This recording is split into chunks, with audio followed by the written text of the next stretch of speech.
পায়ে প্লাস্টার অবস্থাতেই অ্যাম্বুলেন্সে করে মাধ্যমিক দিতে এলেন পুরুলিয়ার অঞ্জলি। ফেললেন চোখের জল। তার ইচ্ছে শক্তিকে কুর্নিশ জানালো সকলে। কথায় বলে ইচ্ছে থাকলেই উপায় হয়, সেটাই প্রমাণ করলেন বলরামপুর লালিমতি উচ্চ মাধ্যমিক বিদ্যালয়ের ছাত্রী অঞ্জলি সোরেন। 2024 সালের 21শে ডিসেম্বর একটা মালবাহী লরির চাকার সাথে তার সাইকেল জড়িয়ে পড়ায় দুর্ঘটনায় গুরুতর জখম হন অঞ্জলি। ডান পা পুরোপুরি ক্ষতবিক্ষত হয়ে যায়। শুরু হয় ভাঙা পায়ের চিকিৎসা। বড় বড় স্টিলের রড দিয়ে বেঁধে দেওয়া হয় অঞ্জলির ডান পা। সম্পূর্ণভাবে বেড রেস্টের পরামর্শ দেন চিকিৎসক। এই পরিস্থিতিতে মাধ্যমিক পরীক্ষা দেওয়া যখন কার্যত অসম্ভব হয়ে ওঠার কথা, ঠিক তখনই অঞ্জলি তার অদম্য জেদ এবং মনোবলের জোরে পরীক্ষা দেওয়ার সিদ্ধান্ত নেন। এই সিদ্ধান্তে তার সাথে ছিল তার পরিবার, পাশে এসে দাঁড়ায় প্রশাসনও। আর আজ মাধ্যমিক পরীক্ষা শুরুর দিন মামাবাড়ি থেকে পরীক্ষা কেন্দ্র পর্যন্ত অঞ্জলি এলেন ব্লক প্রশাসনের দেওয়া অ্যাম্বুলেন্সে করে। কেমন লাগছে জিজ্ঞেস করতেই সংবাদ মাধ্যমের সামনেই কান্নায় ভেঙে পড়লেন অঞ্জলি। অ্যাম্বুলেন্সে চেপে মাধ্যমিক পরীক্ষা দিতে এলেন বলরামপুর লালিমতি বালিকা বিদ্যালয়ের মাধ্যমিক ছাত্রী অঞ্জলি সোরেন। জীবনের প্রথম পরীক্ষা কিরকম লাগছে?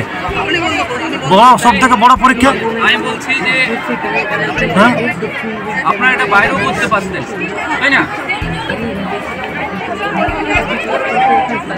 পরীক্ষার্থী পরীক্ষার জন্য আছে, টেনশন থাকতে পারে। কাঁদছো কেন?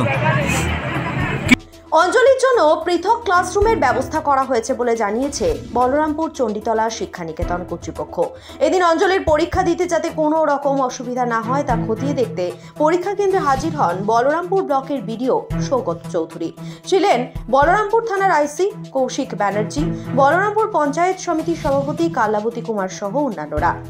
অঞ্জলি সোরেন বলে একটি মেয়ে, তার কিছুদিন আগে পায়ে অ্যাক্সিডেন্ট হয়েছিল এবং তার পায়ে এই মুহূর্তে খুবই বড় চোট আছে, চিকিৎসা চলছে এবং সে মেয়েটা খুব সাহসী, মাধ্যমিক পরীক্ষা দিতে চেয়েছে।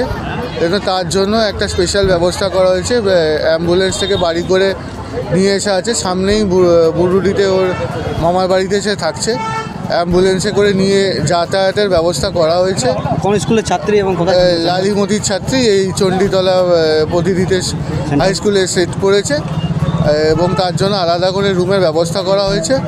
বেড দেওয়া হয়েছে, ইনক্লাইন বেড, যেটাতে ও হেলান দিয়ে বসে পরীক্ষা দিতে পারে এবং টেবিলের আয়োজন করা হয়েছে যাতে ও পরীক্ষা দিতে কোনো অসুবিধে না হয়।